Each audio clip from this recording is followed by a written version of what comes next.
on. Can't hear you. Okay, is that better?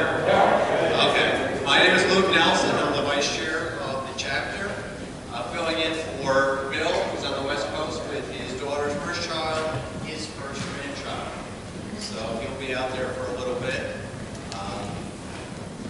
If we have any new members or people interested in joining or just attended the meeting and you have any questions or anything, feel free to stop me after the presentation or anybody basically the name tag and they can probably help you out.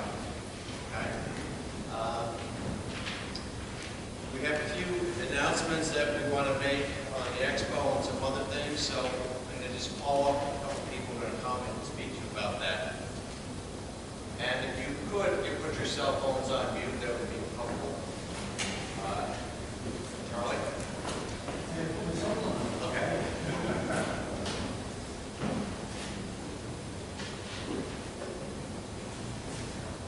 Hello everybody, I'm here for two reasons.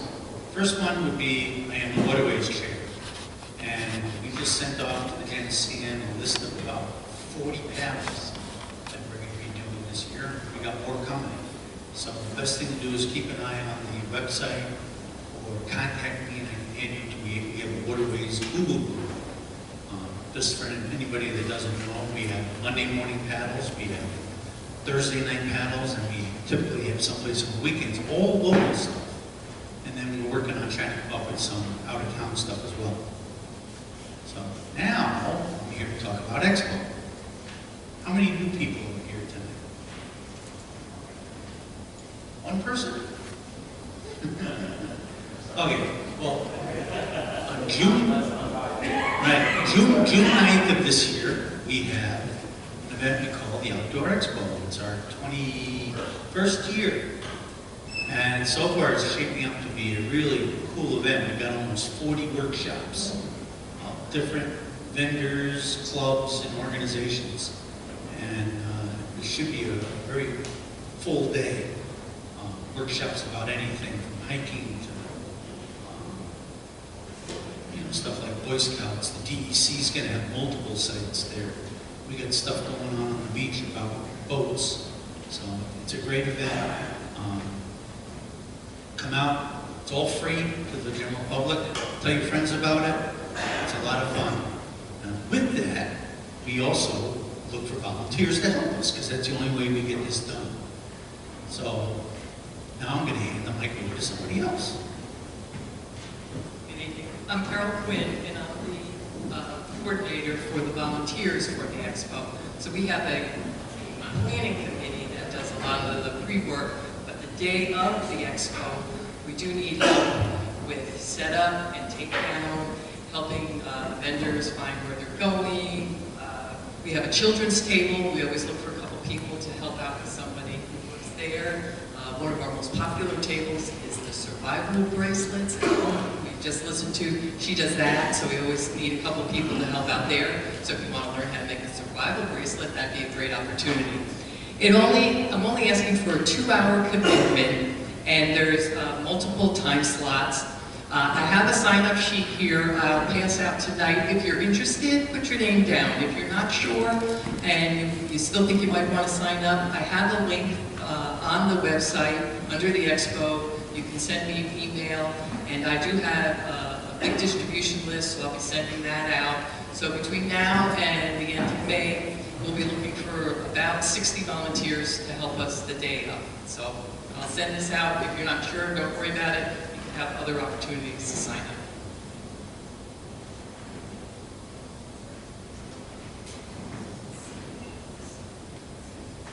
Hi, I'm Jack Schrader, Conservation Chair. Just a couple of dates I want to bring your attention to. One, tomorrow night, even though Charlie is not running the waterways event tomorrow night, what you can do is you can attend a session on Rochester event. This is by New York State DEC and Monroe County at the Rohrbach Community Center on Beach Avenue at the end of the lake, and they'll discuss about the changes and plans to adjust the Rochester Bay. Rochester Bay is roughly Rockaway Bay plus ocean going out to the lake, a couple miles. And then essentially we draw a straight line across latitude from shore to shore, across Rochester. That's the area we're doing.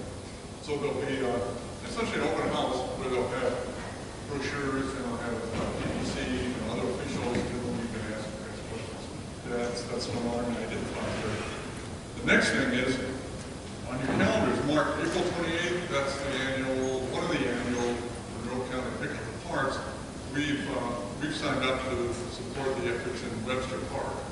And one goes to Parking Lodge at 9 and 1. It runs from opening 9 to 12. We pick up litter in the park. Next thing, for National Trails Day, we're scheduling an event to, again, work on, do some trail work. This may be more than simply picking up litter. It may be trimming brush and other things. And we'll be to do some work at Abraham Lincoln Park off of Empire Boulevard. We will have more details on those on the website. That's all.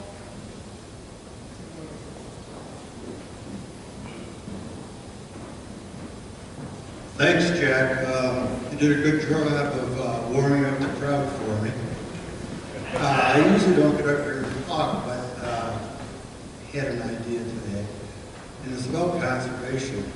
I suggest that all the regulars start bringing their own coffee cups, so we don't have to throw away so many styrofoam or paper cups. And since we're a conservation-oriented organization, I thought, well, why not? So we have our own cup, put your name on it or whatever. And I guess we can bring them in here.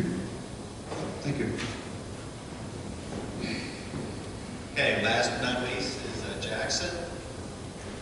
Hello, everybody. Hello.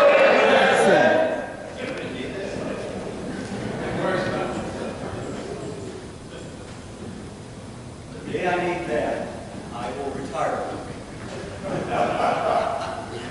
Well, thank you all for braving the weather and joining us tonight. Who here has a question about the bookstore and what it sells? Thank you very much. Well, I mean, you're all regulars, except for that one guest. Still just one guest. Thank you, sir. We really appreciate it. Don't worry, we'll take good care of you. Oh, please do. Please do. So,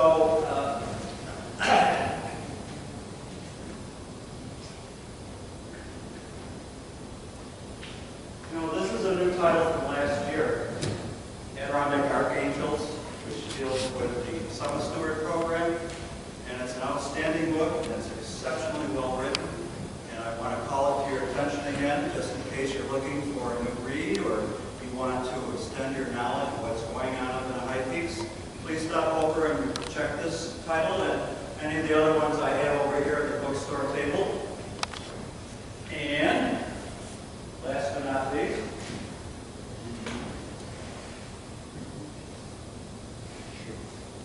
Susan, would you look right here? Doors. let's see, recognize her handwriting. Time out, folks, while he searches for the right piece of paper. I like this one. No matter how many times I flip it over, I still don't see any writing in it. We could make it a version. Let's do that. I like that. Come on. Boy, there is fate at work in a big way. See, even though you wrote on a piece of paper, we found you regardless of what you did. So, thank you for winning, I guess. And I'm going to offer you a high-piece matte bandana. What color would you like? No, that's it. The navy award. Excellent. Okay. Well, for those of you who are still unfamiliar after all this time, as you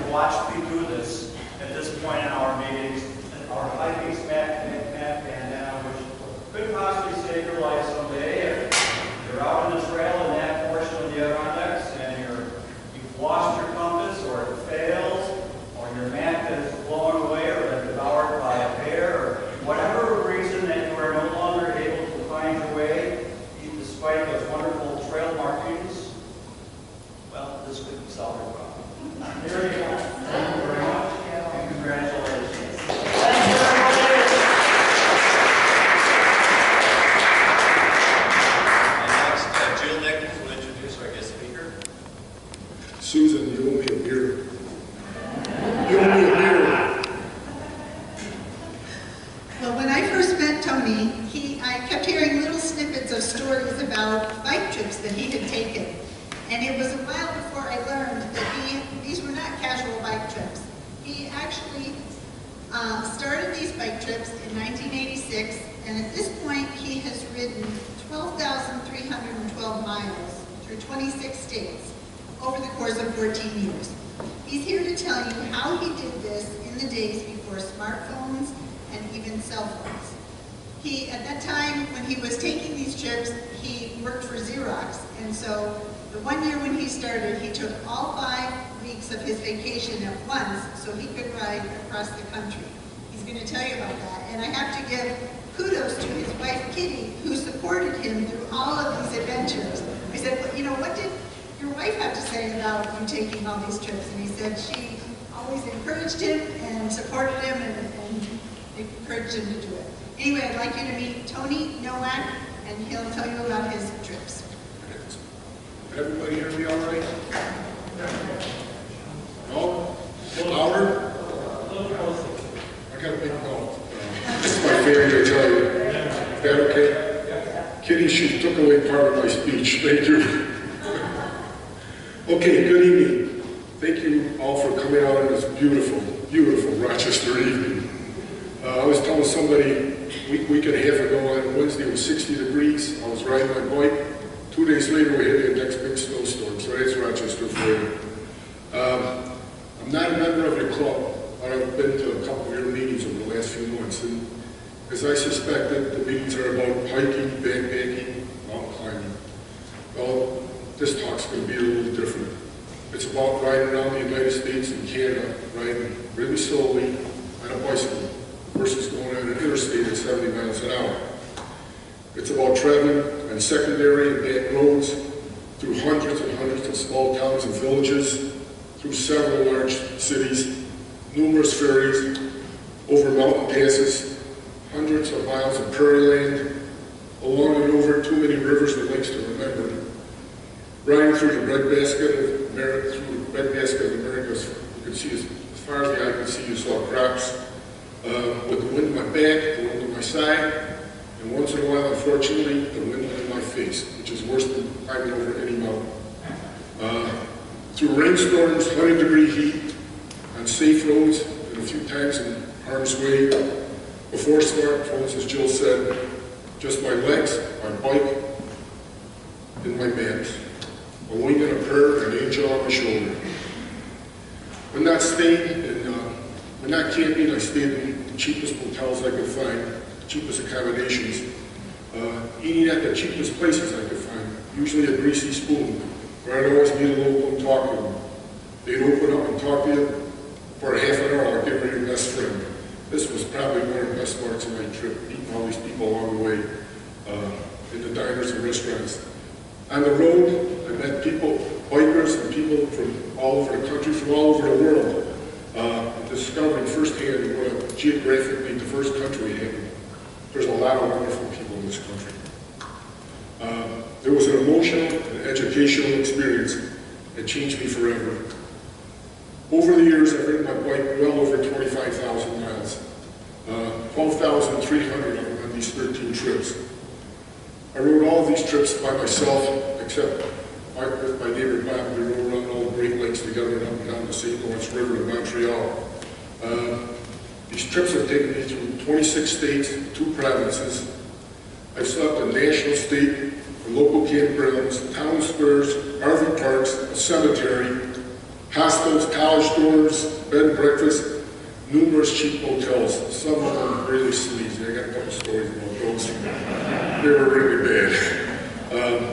I've accumulated thousands of pictures, hundreds of pages of notes, and memories that are etched in my mind forever. The presentation is going to be in 3 parts. First, I'm going to give you a summary of my major trips. Then a clip notes version of my first ride across most of the United States, my most ambitious ride that Jill mentioned.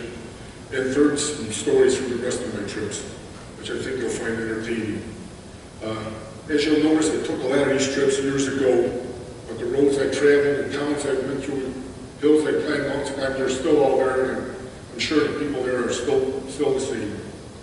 So, enough talking, let's show some pictures here.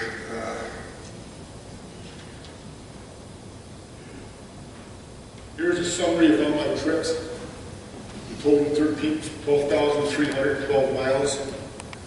My first ride in '86, that's where I spent most of this talk on, and we spend a little time talking about these two talks and give a little summary of this trip right here. This trip you notice right here was only 209 miles. We had to leave and go home because we got blown up by a hurricane. This one here, I didn't track. Kitty, I retired 4 years before Kitty retired, so one winter I went to Florida. I actually went on a bike vacation. I didn't take any pictures. I didn't keep track of my mileage. I'm sure I did 400, 500, 600 miles. I was there for 10 days, so I don't have any miles there.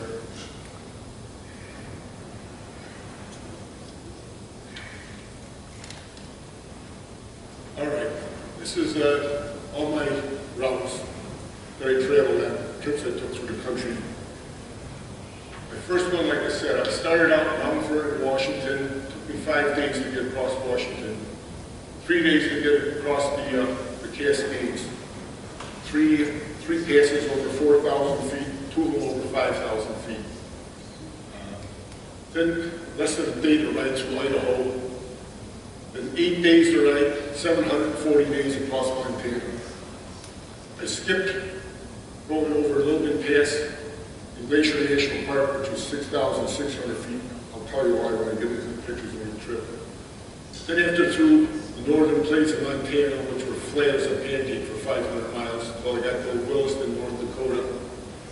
Then I went through Minot, down through Fargo, across the Red River at Fargo, through Minnesota, bypassed Minneapolis. Then I went down along the St. Croix and Mississippi River into Wisconsin, a little ways through Wisconsin and back into Iowa, through the cornfields of Iowa, and across the Mississippi the last time in Davenport, Iowa. Then as flat as a pancake again. Only took me 4 days to ride across Illinois and Indiana. 3 days to get across Ohio. I went around the bottom of Cleveland, into the northwest corner of Pennsylvania, and finally back home up to Fairport. I had to go back to work. 23 years later, when I was 66 years old, I finally finished my trip across the country. I went from Fairport through the Adirondacks, through the Green Mountains and the White Mountains, all the way to the coast of Maine, just above York Beach. Then through Portsmouth, through New Hampshire, through Massachusetts, northern Connecticut, down along the Hudson River to Hyde Park, New York, at Roosevelt's estate, where my wife picked me up. She was on her way to my daughter's in Connecticut when she lived at that time. Riding through Vermont, the mountains were high and long up in Montana, but through the White Mountains and Green Mountains, those mountains were really, really steep. I particularly remember Middlebury Pass in Vermont. I tried my bike. I never had to get off my bike and walk it up. But when I got to this Middlebury Pass, it was so steep. I actually had to eat my pride and get off and walk parts of it. It was so steep. But when you came down the backside of Middlebury Pass, believe me, I just flew down the mountain. I was coming down one mountain, and I was probably doing 40 miles an hour. There was trees along the side, and all of a sudden a hawk flew up. That hawk must have been 5 feet in front of me. He went sideways, and I thought for sure he was going to hit me right in the face. Luckily, he turned over and kept on flying. My second longest trip was from Moline, Illinois, all the way down to Baton Rouge, Louisiana. Moline is right across the Mississippi River from Davenport, Iowa. So I started along the Mississippi, went through Hannibal, Missouri. That's where Samuel Clemens was from. Town's awful commercialized. Then back down along the Mississippi, across the Missouri River. Then back down the Mississippi. I got to Cape Gordeau, where Rush Limbaugh's from. Then I went across the Ohio River, down the Ohio River, and finally across the Tennessee River. That was the last river I crossed. Then just below Knoxville, Tennessee, I got on what they call the Natchez Trace. It's run by the National Park Service. So it was all the way from Nashville down to Natchez, Mississippi. 444 miles. There's no commercial traffic out on there. The speed limit's 50, so it's only cars. So that was a great ride. Along the way, I passed a spot where Meriwether Lewis and Clark actually committed suicide. There's a big memorial to him there. He was only 35 years old. I also rode through Tupelo, Mississippi. Everybody knows who's from Tupelo. The king of rock and roll, Elvis Presley, that's where he's from. Finally down to Natchez, then the Baton Rouge. I took my bike apart, rented a car, drove all the way back up to Moline, where my van was parked, and then back to Rochester.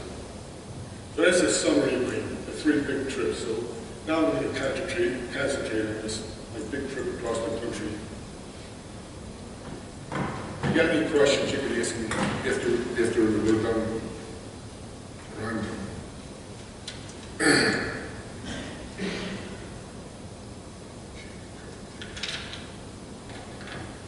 You have to excuse me. I'm going to have to get a drink of water. My throat's a bit dry. Sorry. Very sure about me beer.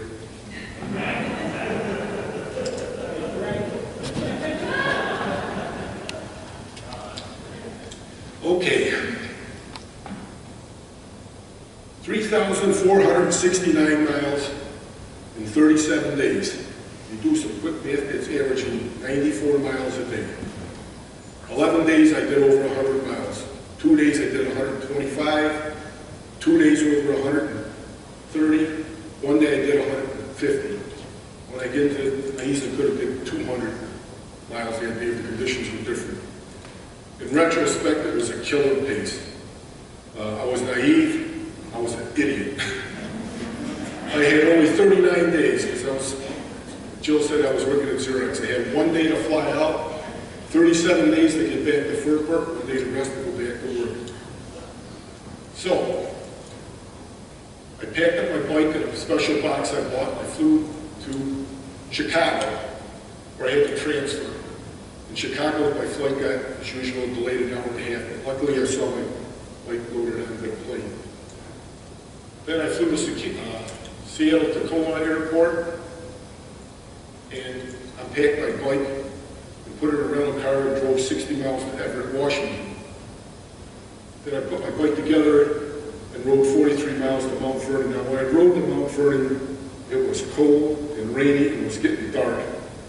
And there was a lot of traffic, there was no shoulder on the road, and I was really nervous. When I got to my motel, my hands were so cold, I couldn't sign the register. I had to come back to sign the register. I got to my room, everything's soaking wet, so I sprayed all over the room, hung up everything. Turned on the TV, and they're talking about a snowstorm. This is July 4th. They're talking about a snowstorm up on Washington Pass that they had to ride over in 2 days. I'm going, oh God, what did I get myself into here? So, this is what I wrote on. This was a Cannondale, it had aluminum frame. It was a state-of-the-art bike back there. I bought it in 1984. This is old technology. It had the shifters down on the down tube. Didn't have the index shifting like the bikes had today, so it was like driving a manual transmission. It only had 15 speeds, and the brakes I found out were good when you're riding on a level, but when you come down one of those mountains, this bike, you couldn't stop on a dime. I had about 40 pounds of gear when I started out. The bike weighed roughly 25 pounds. I started out weighing 180, so I was moving roughly 245 pounds across the country. These are the maps that I use. They're published by a company called, or an association called Adventure Cycling. They're in Missoula, Montana. They've been around for about 40 years. They have 25,000 members. And they have over 46,000 miles of routes all over the United States with these types of maps, which you can see are all plasticized, waterproof. Each map covers roughly 400 or 500 miles. They come in about 15 sections. As you can see, each map is very detailed. They give you turn-by-turn directions on how far you have to go, either going eastbound or westbound. I got to apologize for the quality of the pictures. I put these all with my smartphone and then over to my computer, so they look a lot clearer out here than there. Here's a quick close-up. You can see, it tells you exactly where to go, how many miles, when you got to turn again. So it's pretty hard to get lost. But I'll tell you, when you're riding your bike day after day, you start daydreaming, and once in a while you miss a turn. You go 5 miles, you go, shit. Then you got to go 5 miles back, and you lose an hour of riding. And when you're covering 94 miles a day, you don't want to lose an hour. That only happened a couple of times. The Bamboo stamps have profiles. This is actually where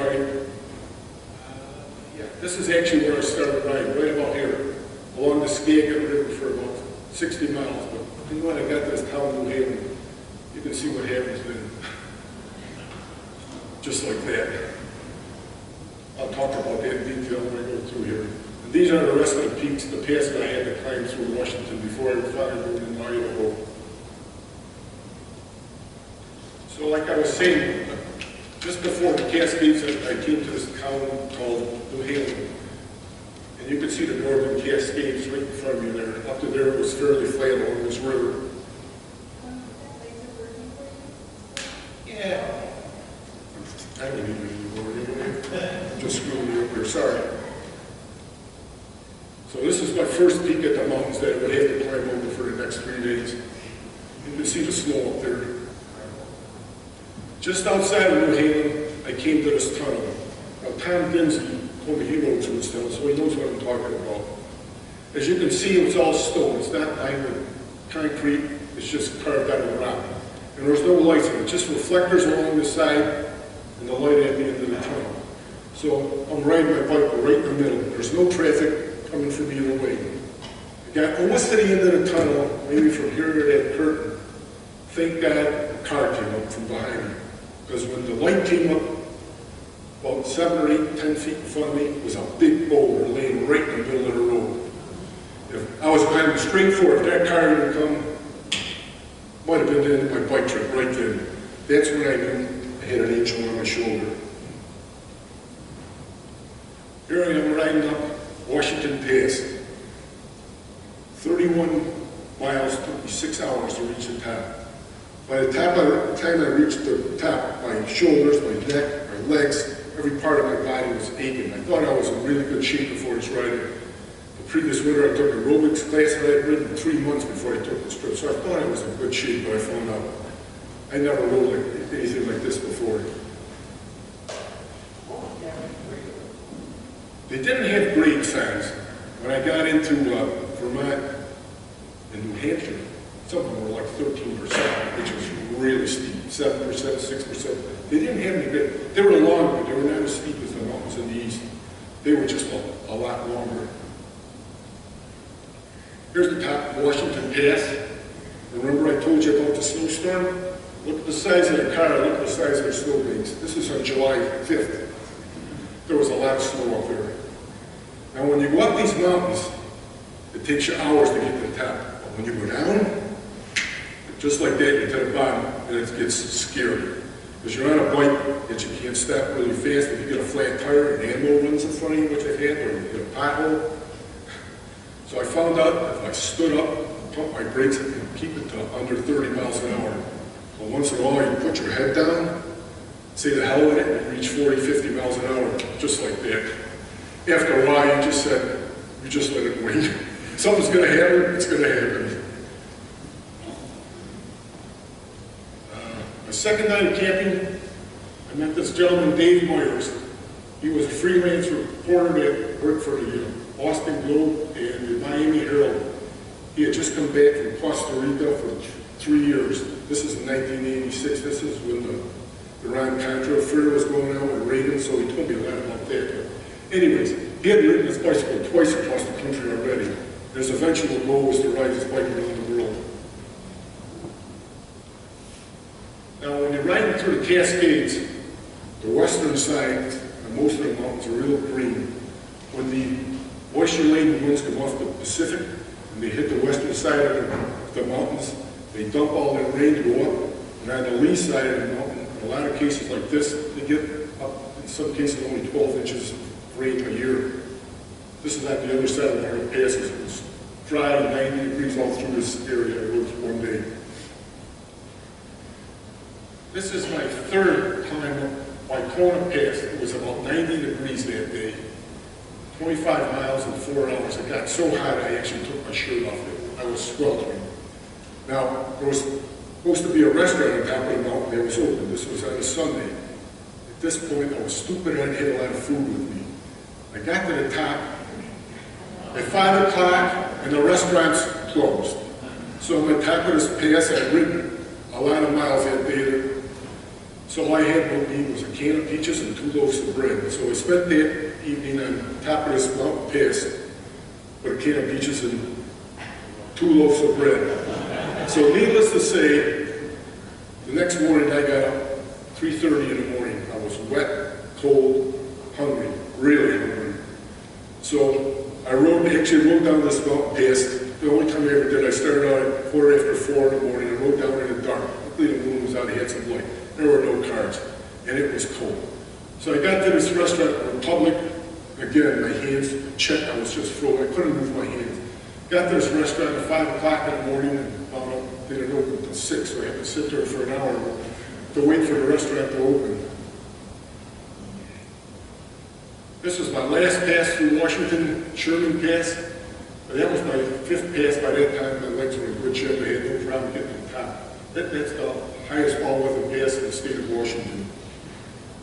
Now, all through the Cascades, I was constantly running into the logging trucks. They were the most courteous drivers of all. When you're going up the mountain, down the mountain, they'd always move over for you. They saw there was another car coming in the other lane, they'd wait till the car passed. And all these trucks, when they got at the top of the mountain, they'd take out these big, heavy steel bars, and they whack all their tires, and the chains hold the logs to make sure everything is secure. My last day in Washington, I rode along this river, the $10 River, almost all day for 60 miles. You can see how beautiful it was. That was just a gorgeous ride. No more mountains for a while. This gentleman's name is Joe Sledge.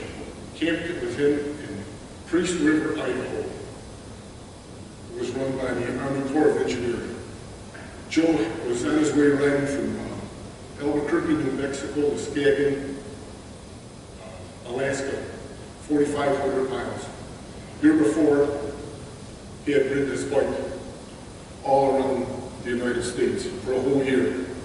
I gotta look at my notes to make sure I get this all right here. I knew this all by heart, I don't want to miss anything here. Right. Now, the amazing thing about Joe is he only had one arm. You can't see his right arm. He had a prosthetic on it. His bike was adapted. He only had one arm. He lost in a logging accident, got a big settlement. That's how he could afford to take all these bicycle trips. I talked to him all evening. He was a really neat guy. Once I got into Idaho, I had to cross Lake Pandora. I rode across this bridge for 2 miles. It was originally for traffic, but they built a new bridge, so now it's just for bicycles. So I had this whole bridge for 2 miles, which is really neat. Once I got into Sand Point, my butt was really killing me. So I went to a bicycle store and bought one of these sheets, like sheepskin covers, which helped me a lot. But by the time I was done with this trip, when I got back to Fort Worth, I had 2 big calluses on my butt. I found out later on that the best thing for your butt is ball mix that they use on baby butts.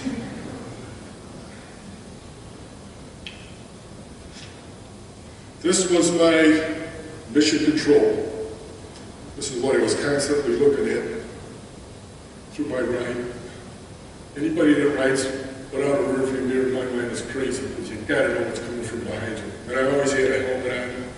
There's my map and my computer that I was constantly looking at, seeing how many miles I covered.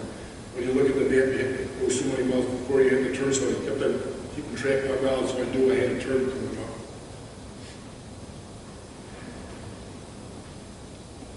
This was Route 56 in western Montana. It's called the High Peaks region of the Rockies. This is probably the most beautiful region I've ever ridden through. This was early in the morning. You could see the cloud covers. The Rockies were on each side. There were eagles flying all over the place. It was just absolutely gorgeous. Now, just before Whitefish, Montana, I rode 100 miles that day. 20 miles before Whitefish, my legs started bothering me. It was just aching from my knee all the way up to here. So the last 20 miles into Whitefish, I basically were over my right leg. Luckily, it was level. When I got there, I was really concerned because I really thought I'd pulled a muscle. So I was thinking of all these contingency plans and I could be able to finish my ride, whatever.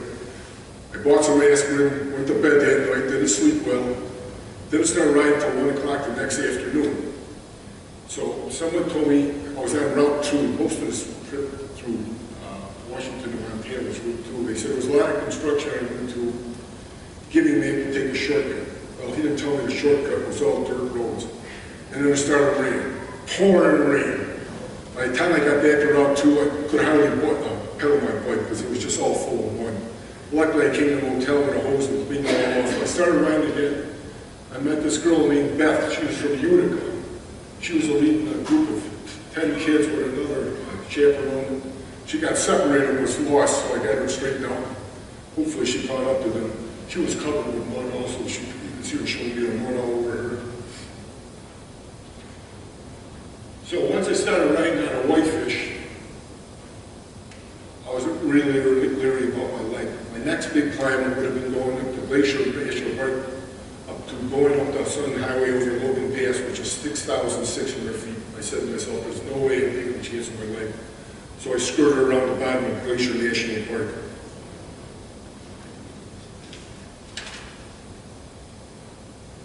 Then I came to this place. This is one of the more interesting places I camped in. You can see what it says, cafe, bar, cabins, lodge was basically a bar. So I went in there, they had a campground there. For RV campers, it was $2, but there was no shower, there was no bathroom, there was no facilities except the bathroom here. So I went inside, and there were what I describe as mountain men in there. With the beards, a lot of teeth missing, and not very friendly. Neither was the bartender. There was actually an old barber chair at the end of the bar with a couple ladies there, and they were all congregating on her. That was the only time in all my trips that nobody ever talked to me. They didn't say a word to me. So I had a couple beers and a hamburger, and I stayed there that night. Stuck basically on crushed stone. So about 2 o'clock in the morning, they all come out of the bar, and they're all 3 sheets to the wind. I'm going, oh, this is going to be ugly. Luckily, none of them bothered me. So the next morning, I got up, 5:30, 6 o'clock, whatever it is. Their pickup trucks were all through here with the tailgate down. They're all sleeping in the back of their pickup trucks. It was quite a scene. So I started riding that morning, and I was cold, wet, and hungry again. And I came to this place for breakfast. It was called the Isaac Walton Inn, a real high-end resort. So I walk in there, I'm all wet, and I had a real nice aroma to me, because I hadn't taken a shower the night before. So I go in the dining room, everybody's in there, dressed to the nines. So I sneak over against the wall of a single table, and I'm waiting for service, Nobody was waiting on me, so I said to myself, they want me to leave. So finally a waitress comes by me, and I said, just give me my breakfast, and I'll be out of here as fast as lickety-split. Before you know it, I had my breakfast, and I got right out of there. They were not too happy to have me in there. This is just before, sorry, my throat's getting dry again. This is just before I came to the Continental Divide, just below Glacier National Park. It's called Mariah's Pass. That was my last steep climb at 5,200 feet. After that, it was basically pretty flat, all the way back to Fur Court. When I got just past there, I took my camera and pointed it west, and you can see the Rockies. They just all ended right there, and you can see all the clouds. The clouds just stopped at the Rockies. Then I took my camera, faced it east, flat as a pancake, sky all blue. Now from here on in, 500 miles, flat as a pancake, very few trees, grasslands and wheatlands as far as the eye could see, very little traffic, lots of prairie dogs, they call them gophers out there, a lot of missile silos back then in the ground, more grain silos and houses. through a Blackfeet Indian reservation. Very few people, except for small towns I rode through, and they were all very small. Traffic lights on the way to nowhere. Somewhere else. Too many white crosses along the road. This is the first time I discovered people got killed. There were a lot of white crosses along this road. Almost everyone drove a pickup truck with a rifle sitting in the back window. It was quiet and peaceful, and there was just a stark beauty for it. I rode 500 miles in scenery similar to this. Along the way, I always hit the Burlington Northern Railroad, constantly alongside me. Sometimes I Amtrak trains, and they were always beeping to you, waving to me. This railroad was originally built by J.J. Hill. It was called the Great Northern Railway. It was built by J.J. Hill. Now, if you remember the movie Butch Cassidy and the Sundance Kid, they were robbing J.J. Hill's trains. He's the one that hired the Pinkerton detectives to track them down eventually in Argentina or wherever they were. This was in Guilford, Montana. This just shows you how desolate it was. These grain silos, that's all there were.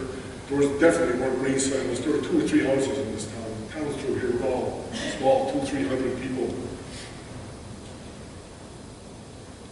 Then I reached Havre, Montana. 1,000 miles when I reached this town. It was the first town I reached where the population was 10,000 people. I was riding my bike, and this gentleman named Peter Lanier started right alongside me and asked me if I wanted to have breakfast with him. He had an accent like he just walked off the streets of Brooklyn.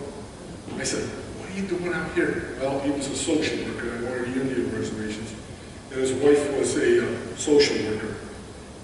Anyways, he started telling me all about Montana. About population of the state was only 750,000 people. It's a little over 1 million right now. To give you an idea of how desolate the state is, Montana is the 3rd largest state area-wise, 4th largest state. No, 3rd, 4th. Alaska, California, Texas, 4th in area. There's 1 million people in metropolitan Rochester, so you can imagine how desolate this state was. He told me the state was in bankruptcy, the farms are closing up, people are leaving the state. He suggested that I put my bike on the train and ride to Minnesota, because the next, all the way to Minnesota was Pleasant, Pancake, there was nothing there. I'm glad I didn't take his advice. He said some people actually did that, but I enjoyed the rest of that ride all the way. This was Saco, Montana, population 352. That was the schoolhouse, and that was the odd house back at school. Along the way, I met this young lady, Donna Hedrick. She was a school teacher from Pittsburgh, Pennsylvania. As you can see, she was very attractive. She was riding all by herself. And I said, Donna, by the way, there were motorcycle games all over Montana. A lot of motorcycles. A lot of good guys on motorcycles. A lot of motorcycle games. Hells Angels from California, Los Angeles. I said, Donna, aren't you nervous with all these motorcycle gangs out here? She said, you know what? They're the last ones that'll bother me. They'll help me before they harm me, because they consider me a fellow road warrior. I still remember her telling me that. She said they never bothered her. I thought that was pretty neat. This was in Glasgow, Montana. This was the town where I rode from 150 miles to Williston, North Dakota. I stayed in a motel here. This was the view out of the front window of my motel. Now these motels, when I was riding through Montana, I was staying in campgrounds a lot, but then I found out I was finding these motels for between $10 and $15 a night. They were dumps, but they had a TV, they had a shower, they had a bed. So why not? And you were safe, although nobody ever bothered me when I was sleeping outside. Like I said, I rode 150 miles that day from Williston, North Dakota. I had 125 miles, and it was still early in the afternoon, so I stopped and did some laundry. And then later on, I ran into the hills of North Dakota, and I had to work my back that day. If I didn't stop to do my laundry and I didn't run into those hills, I know I could have rode 200 miles miles that day. When I got into North Dakota, I saw a lot of these ponds. They were all over the place with a lot of wildflowers around them and songbirds just singing their hearts out all over. They're just gorgeous, all across North Dakota. This is Paul Walsh. I met him in Minot, North Dakota. Previously he had bent a wheel on his bicycle, so he was looking for a bicycle shop in Minot, so I was trying to help him find a bicycle shop. They were all closed. They weren't realizing because the state fair was going on in Minot. This was on a Saturday. So he was going to wait till Monday to get his bike fixed and start riding it. He asked me if I wanted to ride with him, and I said, no, I can't go away. I got to get back home. I got to go back to work, blah, blah, blah. So then he told me, he said, I do most of my riding at the night. When it's nice and cool, he says, I rest during the day. So he rode during the night and rested during the day. And I said, I don't think I'm in for that. Then in North Dakota, I ran through the Geographical Center of North Dakota in Rigby. Now, when you're riding out west and the sky's blue, all of a sudden storms come up like that. I rode through a lot of rainstorms, but the thunder and lightning started. That's when I got off the road. And here I was sitting in front of a bank with an awning overhead to wait till the storm passed over.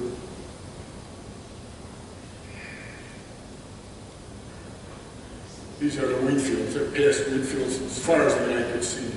This is when I started riding through the breadbasket of America. The farms out there were just huge, especially in North Dakota. North Dakota, they were just huge. This was in, this was in Hope, North Dakota. This, I called her the gossip queen. The population was 406. I went in, one table with about a dozen farmers. They had their their caps on, their overalls, and they're talking about their tractors and their pickup trucks and crop prices. The other table, all their wives with the town gossip. She said they've been doing this for 20 years at the same table. This I call the Mellow Yellow Girl. This was in Erie, North Dakota. The population there was 80 people. She was weeding her dad's bean patch in the back. She was not doing that. I asked her if she was thirsty to go to the convenience store near her. She said yes, so she wanted Mellow Yellow, but then she proceeded to tell me now there were only old people in this town and young people. As soon as they were old enough, they went to the big city because there were no jobs out here. This was in Rolog, Minnesota. This was an interesting place. I went in there to have breakfast, and along the wall, this was a real small town, there were coffee mugs all along the wall. Everybody in town came here to have coffee in the morning. But along another wall were the mail slots, where the mailman came at 9 o'clock in the morning, delivered everybody's mail. They didn't live in the house, just the boxes. So every morning, this was like the social center, so everybody congregated there. This was a really neat place. Just before I talk about this in a minute, I rode through a town called Pelican Falls, Minnesota, and I found out that there was the largest turkey raising area in the world in processing. They raised turkeys there by the hundreds of thousands. I spent the whole afternoon talking to this fellow about it. There were turkeys just all over the place. Unfortunately, I didn't take a picture. So, when I reached 2,000 miles, I reached Charles Lindbergh State Park and the Mississippi River at the same time in the Polish Palace in Sobieski, Minnesota. Where I went in, they found out I was Polish. I never drank beer while I was riding my bike, but they insisted that I have a beer, so I had a beer that day. So that was 2,000 miles. Then I go into Iowa, cornfields. As far as the eye could see, the corn grew right up to the edge of the road. Just mile after mile after mile of cornfields. All the houses were painted white for some reason. You're riding through all these cornfields and you see, how can there be hungry people in this country? I mean, that was just unbelievable, the size of these cornfields. Forever, hours and hours riding through them. Then I'm riding through all these cornfields and I see these spires and these churches way off in the distance. I'm looking at my map and I say, there's no big towns here. So I came to this little town of 50 people. It was called, I forgot the name of the town now. Oh, here it is Petersburg, Iowa, population 50, this huge cathedral. Well, it turns out it was built by German immigrants when they first came there. It was called St. Peter and Paul Church. It was the first Catholic church in Iowa. It was absolutely gorgeous. It was all wood carvings in it by German immigrants. Just beautiful inside. But while I was there, I met these two bikers. His name was Billy. Bob Hatchell. His girlfriend's name was Billy Sargent. He was from St. Simons, Georgia. He apparently owned a business down there, sold the business, took all his money. They were taking 3 to 5 years to ride their bikes around the world. They were interesting people. They took my name and address and said they were going to get back with me, but I never heard from them again. This is crossing the last time I crossed the bridge at Davenport, Iowa. It's the last time I crossed the Mississippi. But before that, I slept in the cemetery in Maslin, Iowa. I drove well into the cemetery off the main road. There was a quiet river going through, nice and peaceful. Nobody was going to bother me in the cemetery. Oh, 1 o'clock in the morning, I'm sitting in my tent. Car goes up, and I said, some teenager's going to hassle me. Well, it turns out it was a policeman. I said, oh, he's going to throw me out of here. He said, how are you doing? I said, all right. He says, okay. He says, no problem, staying here. I'm going to come back and check on you a couple times during the night to make sure nobody's hassling you. Sure, sec. A couple times during the night, you come back, check to make sure everything was all right. That was my story of living, or my story about staying in the cemetery. I still don't know any time I did that. Once I got into Illinois, I saw a lot of these what I call pig condos. These fields were full of pigs. You can't see them all now. They ran away. When I'd ride up on my bicycle, all the pigs would run up to the fence.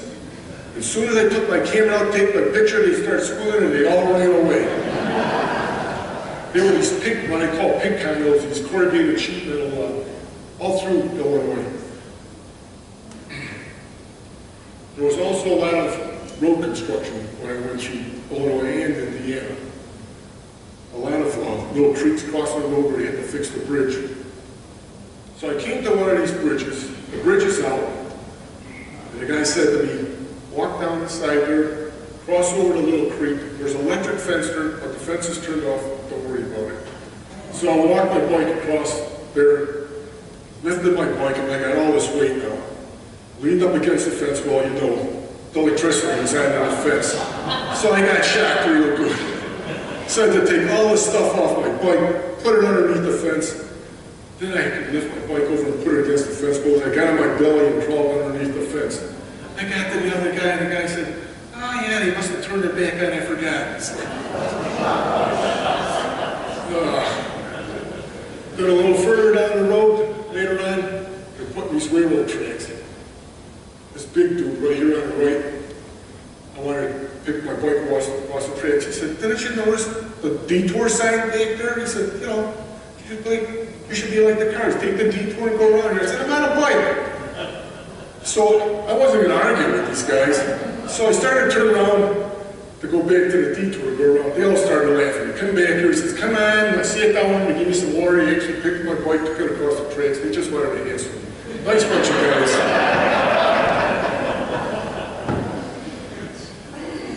When I got into Indiana, I came to a town called Huntington, Indiana. And I met up with these two other bicyclists. This gentleman's name is Rick Lovett. The other guy's name is Bruce Ballinger. So Rick was riding his bike across the country from Sacramento, California to Bar Harbor, Maine. He had a PhD in economics and he was a professor at Michigan University. Bruce was a high school teacher in Huntington. He graduated from Indiana University. So we decided to ride together. Like I said, he was going all the way to Bar Harbor. Rick was riding up into near Erie, Pennsylvania. He had to come back home. So I rode with him for the next 5 or 6 days. Now, Rick was an interesting character. He didn't have any children. His wife was working on her thesis that summer, I think. But every summer, he rode his bike all summer. He had ridden 30,000 miles already. And every time he'd come near a county, he'd take off on his bike and ride through the county. His goal was to ride through as many counties as he could in the United States. He rode like 7,000 miles every summer. He was a real So the first day we rode, I found out these guys were in really good shape. We rode 132 miles the first day we rode together out of Huntington. Now here's Rick fixing a flat. Sorry, gotta have some more water.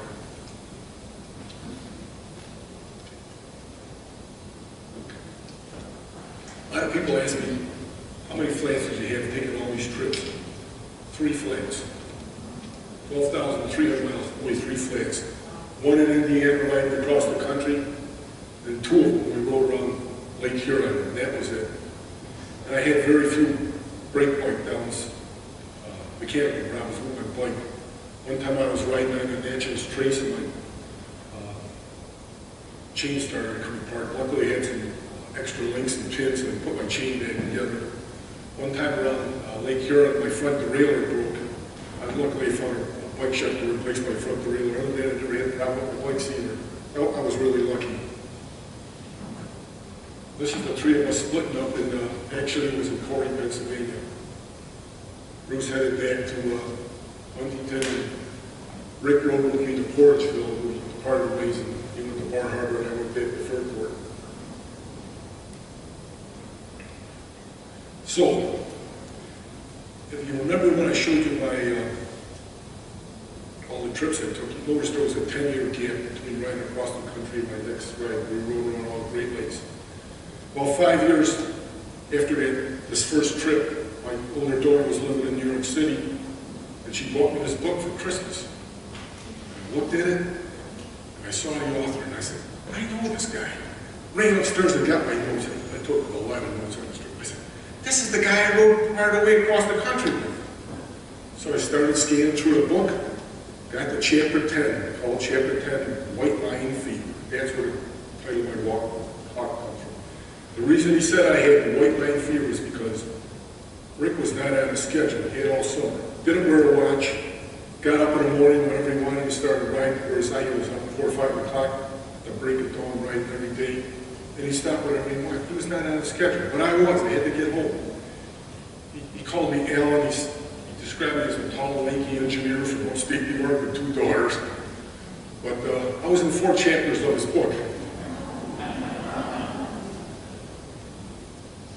Finally, I got to New York State, my last state. It was pouring rain when I took this picture. And then I came to the grand homecoming. 3,512 miles, 37 days. And lots of friends and family, a lot of my friends are here, were right there. Balloons, signs from every state. Of course, a bottle of champagne. 37 days of focusing on getting from point A to point B was a complete life change. I finally got back to my normal life. But I thought about this the other day. It was 37 days I was basically riding my bike every day, using muscle bits, used to walk. I was basically riding and sleeping with very little walking. I realized when I came home, I had trouble walking for almost the first week because I hadn't used those muscles in 37 days. And of course, Kitty had 2 TV crews come there. Now some of you might remember that's Donna Didi. Remember her? She interviewed me. There were 2 TV stations during that day. So that evening I was on 2 TV stations. Now, when I started out riding, I weighed 180 pounds. Now I ate everything, anything, all the time. I ate like crazy. I lost 20 pounds. I weighed 160 when I got back. So if you want to lose weight, eat all you want, just ride your bike 94 miles a day and you'll lose some weight. So that was my big trip. Now I got some, which time I got? Oh, I got some time. I got a few minutes. Anybody in a hurry? I just got a few stories. Okay. When we were riding around Lake Superior, we only had 2 days to ride. So on September 10th, 2001, we were planning our ride for the next day, which was September 11th. We were going to ride, we rode 108 miles that day. It was the last time I rode 100 miles. There was a lot of road construction. I never saw a piece of equipment like this. But apparently they used this to see how level the road was. I never saw this before. But anyways, there was a section of the road where there was only one-way traffic. So we stopped on our bikes, big truck stop next to us, guy yells down the window. He said, "Did you hear about the plane flying into the World Trade Center?" I said, "We don't have any radios. You know, we don't know what you're talking about." I said, "Oh, my daughter had lived in New York City for 6 years, so I've been by the World Trade Center a lot of times. And I actually did over there one time up on top, so I thought it was a little paper cup or something. Actually, some of you might remember in 1943 or 44, B-26 bomber flew into Empire's people and they still stood. So I didn't think much more about it. So we kept on riding. And then we came to this place called Accompanying and had something to eat. And then we found out more and more what was happening in New York. But this Accompanying Point was really interesting because off that point, you see Circle, Edmund Fitzgerald. They saw the lights go out, the Edmund Fitzgerald went down from that point. And this restaurant had all kinds of pictures of Great Lake ships. Well, the Edmund Fitzgerald was huge compared to the normal ships. If you remember the song by Gordon Lightfoot, where he said they put 15 miles behind them and they reached Whitefish Bay, they would have been safe. Well, there's Whitefish Bay. There's the 15 miles. If they would have got past that point, they never would have gone down. So that was an interesting experience seeing that. This was the, well, you know what, there's a couple stories I forgot to tell you when I was riding across Montana. That's really funny. I'm riding across Montana, and it's really desolate. There's nothing there. I had a little AM FM radio with me, so one day I'm listening to it, and they had a gopher song contest on there. Women were calling in and singing gopher songs. One woman I remember calling in and saying, "Roll my gopher over in the clover." And the winner of this contest was going to be crowned the gopher queen at the state fair. But when I got in towards the eastern part of Montana, they had grasshoppers. I actually bought the paper. This was July 17, 1986. Billions of grasshoppers a mile high in the sky the planes were running into. And when they came down, they just wiped fields out of alfalfa. They had been sprayed with pesticide down to the ground, just completely decimated. So I had to ride through this one day. Grasshoppers, like bullets off my helmet, you had to keep your mouth shut. Bouncing off your eyes, bouncing off your body. 2 weeks later, I was in Indiana, opened up my panniers, there were still grasshoppers in there. So, and then, I just noticed this the other day, reward for posted grasshoppers. The women involved in farm economics was having a contest. Whoever brought in the largest grasshopper won $20, and whoever brought in the most colorful grasshopper won $10. This was Mr. Kilpatrick from Franklin County, Alabama. I called him the biking hobo. He'd been on the road riding his bicycle for 425 days now. He'd ridden through all 48 states, been across the Continental Divide 4 times already. I don't know where he got the money to do this, but this guy, he had stories like, I could have talked to this guy all day. He was I met him on the Natchez Trace. No, I'm going to show you that again. Okay, yeah, I can show you this one. I told you about staying in some sleazy motels. This was the Boonville Hotel in Boonville when I rode the rest of my ride to the West Coast. This was built in the early 1900s. I walked in, there's a stairway going up the middle, and there were rooms on both sides, 5 or 6 rooms. The guy told me to take any room, so this is the room I took. This is how it looked when I walked in. The light bulb wasn't working. Without the other rooms, the only light bulb I could find was a red light bulb. Does that tell you something? There was only one bathroom. So I went down, there was a restaurant on one side of the stairway and a bar on the other side. I had breakfast, or I had supper there. Then on the other side, took my book. I always had a book with me, and sitting at the bar having a beer, talking to the barmaid, who was the manager, and she said, "Well, I'm going to leave the key on the bar. When you leave in the morning, the door will be locked. Just come down and take the key and leave and lock the place up." So they trusted me with the whole, I was there all by myself. But the best hotel I ever stayed in was, my friend Bob and I were riding around Lake Huron, and we stopped Bob, earlier in the day we stopped for a real bad rainstorm, so we did a ride for about an hour, and Bob broke some spokes on his bike. He had a propensity for breaking spokes on his bike because he was a big guy. He was always breaking spokes. Anyways, we got to this motel, and it was almost dark, and this place we could tell was a real dump. There was not a sign out front. There was nobody there. It didn't look like everybody stayed there for years. So we were desperate to find a motel. So we went back to the office, and there was a screened-in porch. We walked in, and the place just reeked of cat urine. There were cans, those big cans, of coffee cans with cigarette punched out, dead cigarettes. There was a woman in there with 2 doors. She walked out and looked at us and just rolled her eyes. She wouldn't stay there. So we went in there and started talking to the woman. Her name was Betty. We wanted her room, so can we take a look at her room? The bathroom, everything's rusty in the bathroom. The linoleum tiles peeling up, the orange curtains. The dirty windows. I looked out the window, I can remember the kid next door goes running, Manny, somebody's actually going to stay here. So Bob picked up the sheet, and the sheets were actually clean, and the pillow was clean in the pillow, so we decided we're going to stay here. And she actually gave us a hard time about putting our bikes in the room. We couldn't believe it.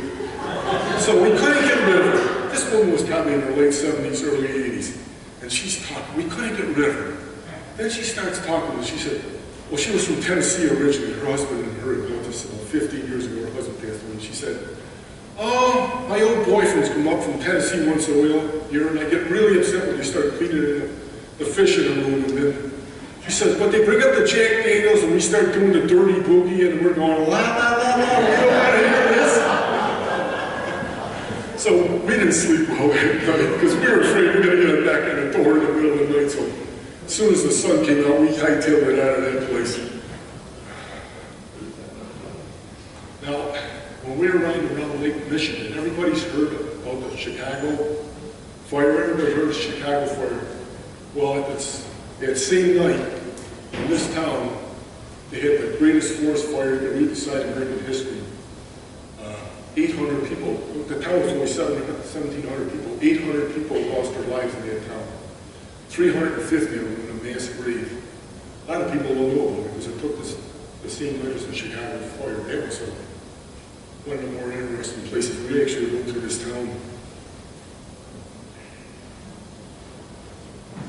This is one of the nicer places I stayed at in Port Gibson, Mississippi.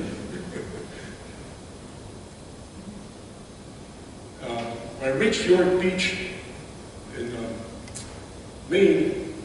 This was June 6th, and I was thinking about my uncle, because a lot of this looks like Omaha Beach, where he landed on 3 days after D-Day. So I was thinking about him. This was June 6th. I'm thinking about him. So I started to ride that morning.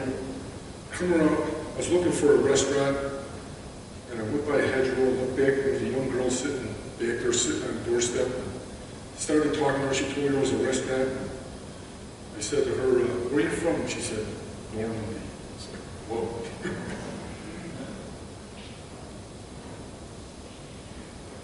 Now, on all these bike rides, every evening, I'd call Kitty, told her I was safe, and I was all right. A lot of times, now this is before cell phone, so I had to find a cell phone. A lot of times I didn't have access to a phone. A couple times it was 2-3 days before I called her. But whenever I called her, I called my mom. My mom's 102, by the way, now. But my mom is a classic nervous Nelly. She worries about everything. And I know she always told me, she said, I'll be praying for you, I'll be praying for you. So every day I'd call Kitty. I'd call up my mom and say, okay, Mom, you can start praying. Well, if you didn't think my mom was praying for me, let me tell you this story. We were riding around Lake Huron. We were almost done. We waited a couple miles ago. This is Bob, my neighbor, who rode around all the Great Lakes with me. We were almost to my car. When I said to Bob, I said, when you get back, I got to call my mom, tell her we're safe. Now, Bob's mom had passed about a month before that. And when I said that to Bob, your mom died a month before, we were talking about, I said to Bob, I said, your mom's up there praying for us. At the same time, it was a P-51 Mustang flying over. If anybody remembers, P-51s were one of the iconic fighter aircraft in World War II. There's probably only half a dozen flying in the world. So this P-51 Mustang flies up. I told Bob, your mom's up there praying for us. We look down, and there's that street sign. Guess what his mom's last name was? Telford. I said, Bob, there's an angel riding in. All these 12,300 miles, never had an accident, never got close. You look Bob, so there was somebody up there praying for us. I think that's the end of my presentation. I got one last quote from Ernest Hemingway, who loved to ride a bicycle. Kitty found this for me. It says, "It is by riding a bicycle that you learn the contours of the country best, since you have to sweat up the hills and coast down them. Thus you remember them as they actually are. While in a motor car, only a high hill impresses you, and you have no such accurate remembrance of the country you have driven through as you gain by riding a bicycle." Thanks for all for coming.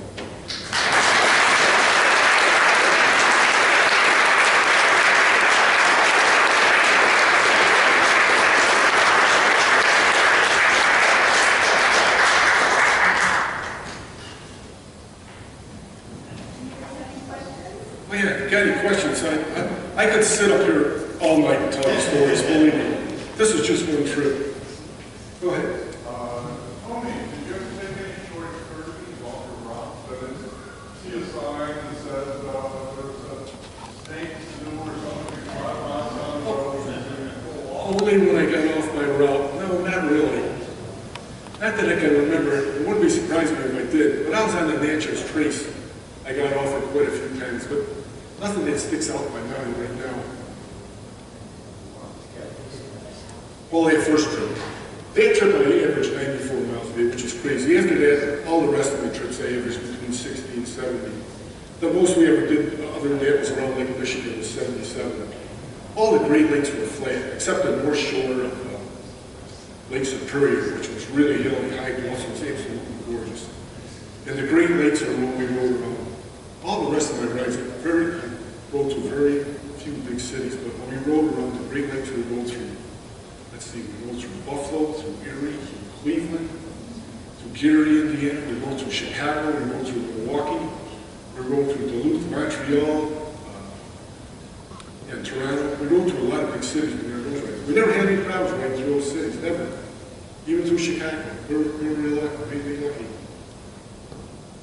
Oh, by the way, before I rode around Lake Michigan, Kitty bought me a new bicycle. When I first bicycle I showed you, those state-of-the-art back then, it cost $600. Now, before Lake Michigan, she bought me this custom. I had it custom built for me in a bike shop in Lackawanna. It actually was a touring bike. It was built for touring. It had index shifters, and it had 30 speeds and really good brakes.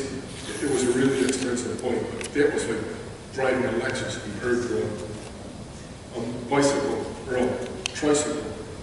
So my rides after Lake Michigan were a lot more comfortable on that bike. Any other questions?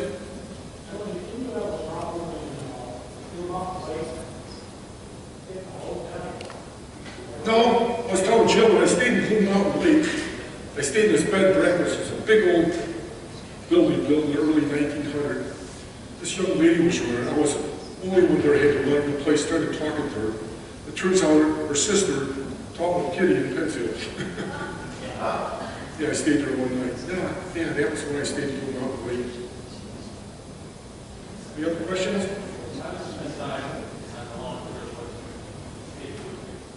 Oh, I researched that. I forgot to tell you. I had all went through researching, and I developed this checklist. It's got 90 items on it. A lot of them really small, but I had just about everything to be self-sustaining. A lot of the tools. I had enough tools where I could strip my bike and put it back together. And then there were a few spare parts, but yeah. And then each trip subsequently after that, I modified it depending on where the trip is. And by the way, that first trip, after I got out of the Rockies, I started shipping stuff home like crazy because I didn't need all the clothes. Because after the Rockies, I was riding in 90-degree heat a lot of the time. I was just shipping stuff home every other day just to reduce weight. Well, I ended up getting home. I probably shipped home 10, 15 pounds. All these newspapers. By the way, when I went across the country, I took 24 rolls of film, which is over 500 pictures. I got 4 huge albums. This is just a snippet of what I had in one. had, back then, there was no smartphones. I just had a little camera like that, kind of for 10 seconds. This is when you saw all the pictures of me by myself. Just a little camera. So you talked about eating restaurants and eating beaches. You didn't say you ate beaches. Yeah, I did. Can of peaches and 2 slices of bread. I'll never forget that. Did you have a stove or? Nope, nothing. I ate most of my meals in like little restaurants, lunch, supper. Now, a lot of times I didn't have any place, but I always had food with me. I was eating peanut butter and jelly sandwiches like crazy. I always had a half loaf of bread with a jar of peanuts, butter and jelly, bananas, apples. After a while, I was eating everything. Chocolate bars, I didn't care. I drank Gatorade, water, V8 juice. I got hooked on. I was drinking anything I could. You just get sick of drinking water and Gatorade all the time. A couple of times I even drank Pepsi, but then I found out that carbonated water raises hell with you, so I stopped that. And I also found out you don't drink cold water because you get cramps. I always drink liquids that were warm. And oh, by the way, on some of these trips, I got just horrendous cramps. You ride enough, you find out you get awful cramps. I had a lot of big problems also. Despite drinking a lot and eating bananas and all the things you're supposed to do, get rid of cramps. I still had cramps in my legs. Sometimes they bring in the tears, they were so painful. But they go away, you just get up the next day and start riding again. Anything else?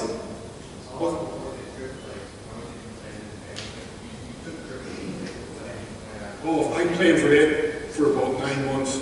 Previous summer, I decided I wanted to go. Kitty said go for it, so all winter. I was playing our kitchen table was mission control. I had naps all over the table, equipment. I was taking a aerobics class. As soon as the weather broke the neighborhood, I was riding every day. I mean, I rode a lot of miles. Before I rode around Huron, I rode 1,600 miles just before I rode around Lake Huron. So I rode a lot of miles before I went on these trips, especially when I crossed the country. Every weekend, Saturday, Sunday, I was riding 40, 50 miles each day, and every day after work, I was riding 15, 20, 30 miles. So I thought I was in good shape till I hit those mountains. How did I start riding? Well, actually, we moved to Fairport in 1970. And I bought a bike and started riding it. One time, actually, Kitty and I rode our bikes to Niagara Falls, Canada. And we rode back 103 miles, Kitty? Kitty rode back with me 108 miles. That was the first time we did 108 miles, and we were not in shape. You started riding so that you could take your daughter on. Yeah, I wanted to take the kids on a bike, but I got to tell this story. Kitty rode with these underwear on with the fancy lace around here. She got home, it was impregnated into her thighs for about 3 days. Her butt. I remember we were so sore when we got home. We actually ordered pizza and laid in bed. And ate the pizza, our butts were so sore.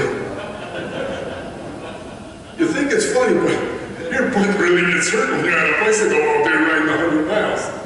But I found out ball mix works great. Okay, thank you all for coming this evening. Have a safe ride.